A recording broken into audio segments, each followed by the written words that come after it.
Ces paris gagnants spectaculaires qui ont rendu Polymarket viral n'ont peut-être jamais eu lieu. Une enquête du Wall Street Journal a révélé qu'aucun des paris montrés dans plus de 1100 vidéos d'influenceurs n'était réel, pour un total proche d'1,9 million. Selon le journal, la plateforme de marché prédictif a payé des créateurs pour mettre en scène de faux paris gagnants sur des sites factices imitant l'original.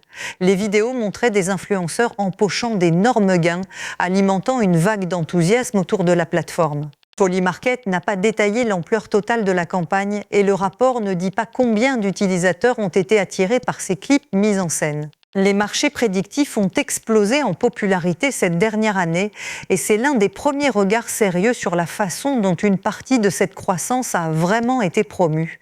Cela soulève de nouvelles questions sur la fiabilité réelle des gains que l'on voit en ligne.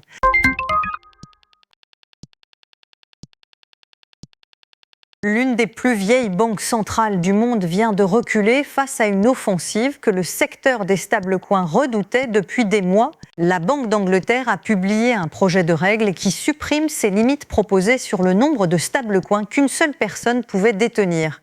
À la place, la banque a fixé un plafond temporaire unique de 40 milliards de livres, soit environ 50 milliards de dollars, sur le total de stablecoins systémiques pouvant être émis. Elle a aussi assoupli les règles sur ce qui doit garantir ces jetons, allégeant une exigence que les émetteurs jugeaient bien trop stricte. Le plan précédent aurait plafonné les avoirs individuels, ce qui, selon ses détracteurs, rendait ces monnaies presque inutilisables pour les paiements du quotidien. La banque vise désormais un lancement du nouveau cadre en 2027. C'est l'un des signaux les plus clairs qu'un grand régulateur cherche à faire de la place aux stablecoins plutôt qu'à les enfermer.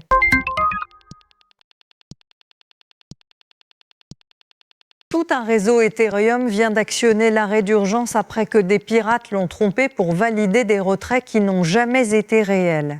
Taiko, un réseau de couches de bâti sur Ethereum, a stoppé la production de blocs après une attaque de son pont qui a siphonné près d'1,7 million.